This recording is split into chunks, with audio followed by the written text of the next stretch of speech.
Hello plus two class. तो आगे हमारे अगले एक्सरसाइज के क्वेश्चनों पर चलते हैं। हमारे पास यूनिट नंबर 4 है केमिकल काइनेटिक्स, और केमिकल काइनेटिक्स के हम एक्सरसाइज के दूसरा क्वेश्चन करते हैं। इससे पहले हम पहले कर चुके हैं। तो जैसे कि हमारा दूसरा क्वेश्चन क्या कहता है कि हमारे लिए रिएक्शन दे रखी है 2A प्लस में B which gives the A2B। तो यहां पर रिएक्शन दी है 2A plus B which gives the A2B। Rate दे रखा है रिएक्शन का, वो दे रखा है K A into concentration of B का square with K is equal to 2.0 into 10⁻⁻6 mole square liter square and per second. Calculate the initial rate of the reaction when concentration A is equal to 0.1 mole per liter and B is equal to 0.2 mole per liter. तो देखिए इसके हिसाब से अगर हम इसे calculate करें तो यहां से हमें जो जो चीजें दे रखी है, तो हमें यहां पर दे रखा है रेट। जो रेट होगा वो दे रखा है इसने K इंटू में कंसंट्रेशन ऑफ A और कंसंट्रेशन ऑफ B का हो गया हमारे पास स्क्वायर। ठीक है, तो ये हमारे पास इसने इक्वेशन दी है यहां पर।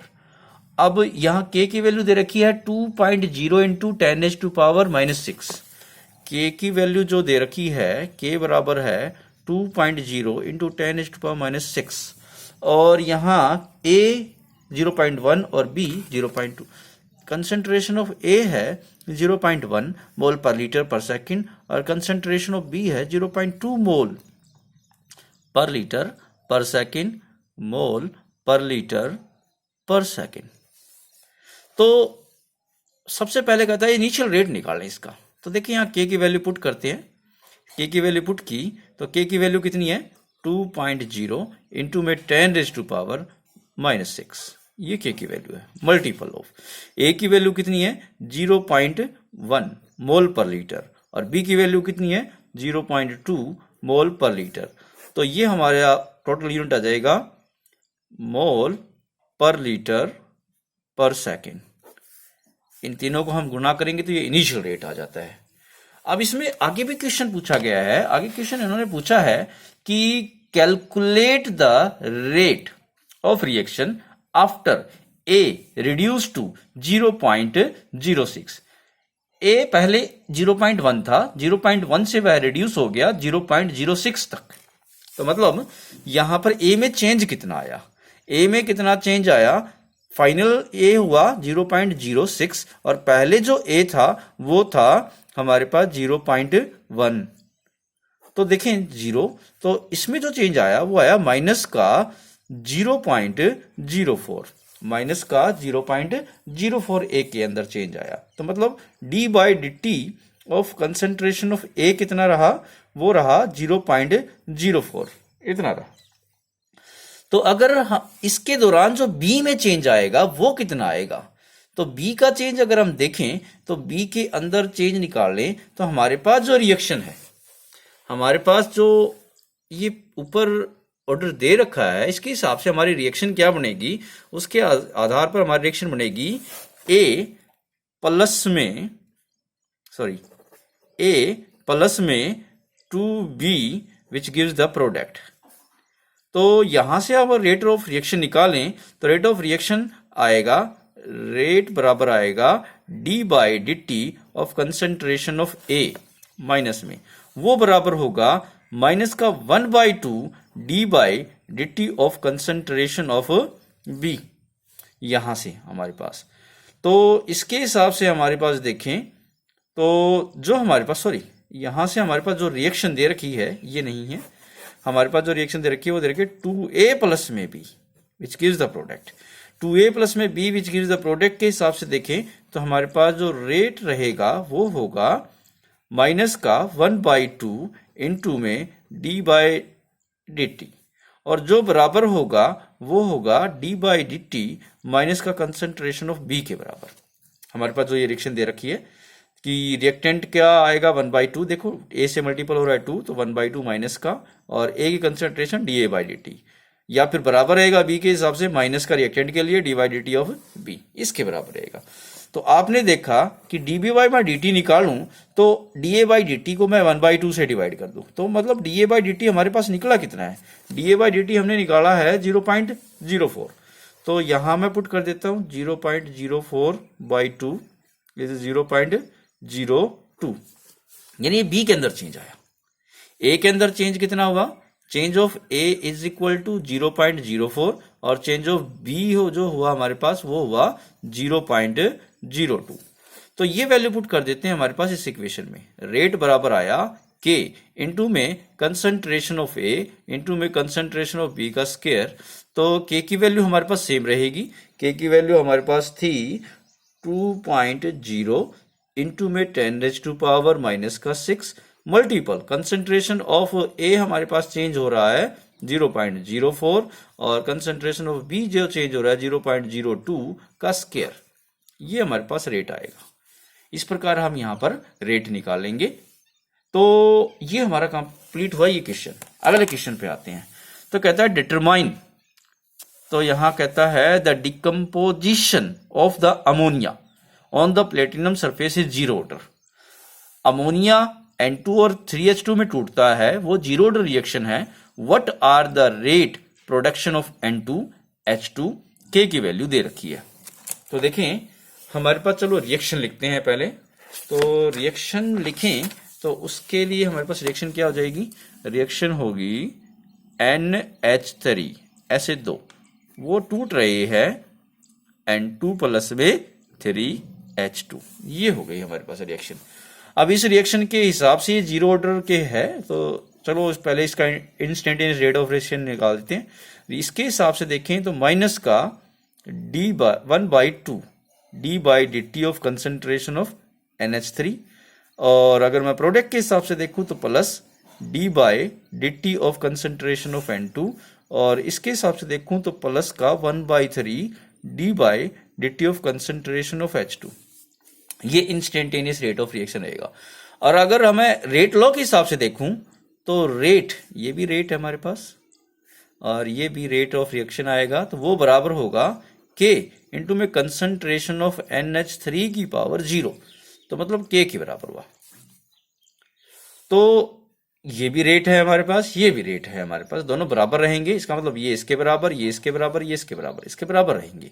तो K की वैल्यू हमें दे रखी है। तो K की वैल्यू क्या दी है इन्होंने, K की वैल्यू दी है 2.5 इंटू 10⁻⁻4, 2.5 इंटू में 10⁻⁻4, ये मोल पर लीटर पर सेकेंड ये है।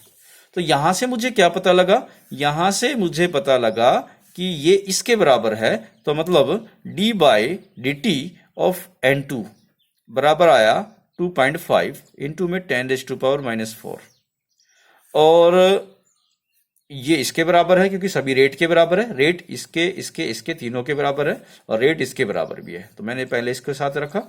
चलो इसके हिसाब से देखते हैं। तो यहां से आया 1/3 into D by D T of concentration of H2, वो भी बराबर होगा 2.5 इंटू 10⁻⁻4। तो कहता है rate of production of hydrogen निकालो। तो यानी रेट ऑफ प्रोडक्शन हाइड्रोजन क्या होगा, D by D T of H2 निकालना है। 1/3 को उधर मल्टीपल करता हूं, 3 इंटू में 2.5 इंटू 10⁻⁻4, इससे मल्टीपल हुआ तो 7.5 इंटू 10⁻⁻4। ये हुआ हमारे पास D by D T of H2, मतलब प्रोडक्शन ऑफ हाइड्रोजन ही हो गया यहाँ पर। ये rate of production of nitrogen हो गया है, ये rate of production of hydrogen हो गया है पर सेकेंड ऑफ द टाइम।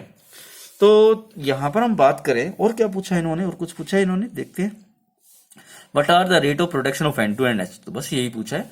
अगर ये पूछे कि rate of decomposition of ammonia क्या होगा, तो rate of decomposition of ammonia ऊपर वाले केस में देखिए ये रहा, मतलब माइनस का D by D T of concentration of NH3, और यहां आएगा 1/2, और वो बराबर रहेगा 2.5 इंटू 10⁻⁻4 के। तो यहां देखें minus D by D T of concentration of NH3, दो को उधर मल्टीपल कर देते हैं तो 2 इंटू में 2.5 इंटू 10⁻⁻4, ये आ गया 5.0 इंटू 10⁻⁻4 मोल पर लीटर पर सेकेंड। यानी इस रेट से पर सेकेंड, इस रेट से अमोनिया का डिकम्पोजिशन होगा। इस प्रकार हम कंपैरिजन करते हुए यहाँ पर रेट ऑफ प्रोडक्शन या रेट ऑफ डिकम्पोजिशन निकाल सकते हैं by using of the rate of reaction. तो चलो अगले क्वेश्चन पे चलते हैं। अगला क्वेश्चन क्या कहता है, the decomposition of dimethyl ether lead to the formation of methane H2 and CO. The rate of reaction is given by rate is equal to K into CH3CO CH3. It is dimethyl ether और उसकी power है 3/2, यानी order क्या हो गया 3/2 order हो गया। The rate of reaction is follow the increase in the pressure in closed vessel. तो ये रेट ऑफ रिएक्शन यहां पर किसकी टर्म में मेजर कर रहे हैं, प्रेशर की टर्म में मेजर कर रहे हैं। So rate can also be exposed in term of the partial pressure of the dimethyl ether. तो रेट को आप partial pressure of dimethyl ether के रूप में यानी प्रेशर की टर्म में हमने रेट ऑफ रिएक्शन यहां पर बताना है। रेट बराबर हो जाएगा, अगर हम concentration directly proportional to the pressure, तो यहां पर देखें रेट क्या हो जाता है K इनटू में प्रेशर ऑफ CH3CO CH3 3/2। तो if the pressure is measured in the bar, अगर हम प्रेशर को बार में मापें और टाइम को मिनट में मापें, then what is the unit of the rate and rate constant. तो अब बताएं कि रेट और रेट कांस्टेंट की यूनिट क्या रहेगी। तो देखें यहां से हमने केवल क्या करना है, जो कंसंट्रेशन है मतलब मोल पर लीटर, मोल पर लीटर की जगह पुट कर देना है बार, मोल पर लीटर की जगह क्या पुट कर देना है बार, क्योंकि हमें पता है जो कंसंट्रेशन होती है वो डायरेक्टली प्रोपोर्शनल होती है प्रेशर के। तो इसलिए प्रोपोर्शनलिटी के लिए वहां पर बाद में कांस्टेंट आता है, तो इसलिए हमने मोल पर लीटर की जगह क्या पुट करना है, केवल बार। तो चलो रेट ऑफ रिएक्शन की जो यूनिट होती है, रेट ऑफ रिएक्शन की जो यूनिट होती है वो क्या होती है हमारे पास में, रेट ऑफ रिएक्शन की यूनिट होती है मोल पर लीटर पर सेकंड। तो अगर मैं मोल पर लीटर की जगह बार पुट कर दूं तो ये हो जाएगा बार पर सेकंड। तो मतलब प्रेशर की टर्म में रेट ऑफ रिएक्शन की यूनिट क्या होगी, बार पर सेकंड। तो चलो अब ये तो रेट ऑफ रिएक्शन की यूनिट हो गई है। अगर मैं यहां पर निकालूं किसके लिए, यहां पर मैं निकालता हूं रेट कांस्टेंट के लिए। तो देखिए यहां पर रेट कांस्टेंट के लिए हमारे पास जो यूनिट होती है K की यूनिट हमारे पास किसके बराबर आती है, K की यूनिट आती है हमारे पास में यहां दे रखा है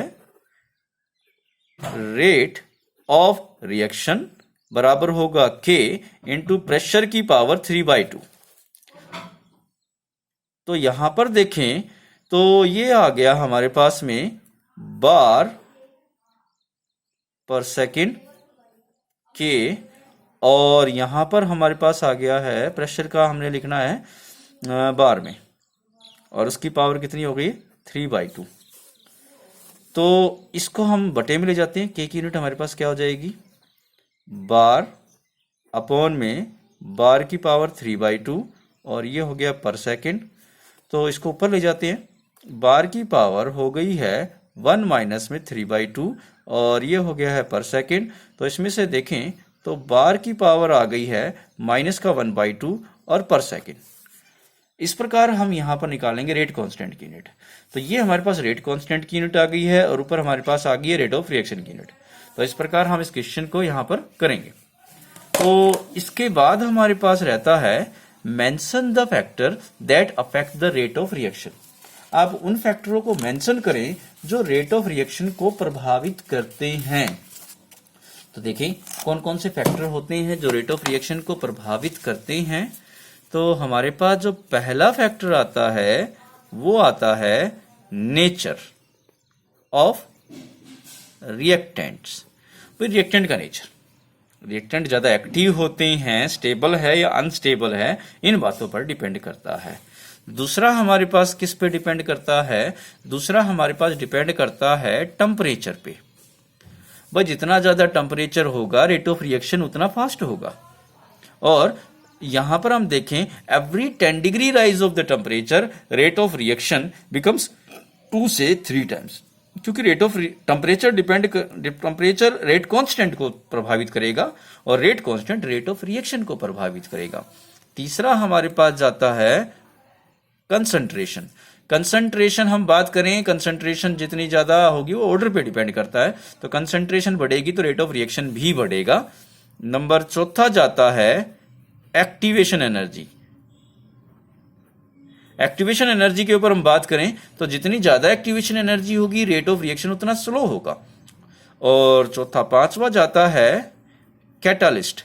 कैटालिस्ट के ऊपर बात करें तो कैटालिस्ट हम डालेंगे तो एक्टिवेशन एनर्जी घट जाएगी, और एक्टिवेशन एनर्जी के घटने से रेट ऑफ रिएक्शन क्या हो जाएगा, बढ़ जाएगा, क्योंकि एक्टिवेशन एनर्जी रेट कांस्टेंट को बढ़ा देगी, और अगर एक्टिवेशन एनर्जी घटती है तो रेट कांस्टेंट की वैल्यू बढ़ जाती है, और रेट कांस्टेंट की वैल्यू बढ़ने से रेट ऑफ रिएक्शन बढ़ जाती है। तो छठा फैक्टर होता है light. In the presence of light जो रिएक्टेंट्स को एक्स्ट्रा एनर्जी मिलेगी, और एक्स्ट्रा एनर्जी से वो एक्टिवेटेड स्टेट में आसानी से चले जाएंगे, जिसकी वजह से रेट ऑफ रिएक्शन इंक्रीज करेगा। तो आज का हमारे पास यही टॉपिक थे। अगले टॉपिक के साथ हम नेक्स्ट डे बात करते हैं।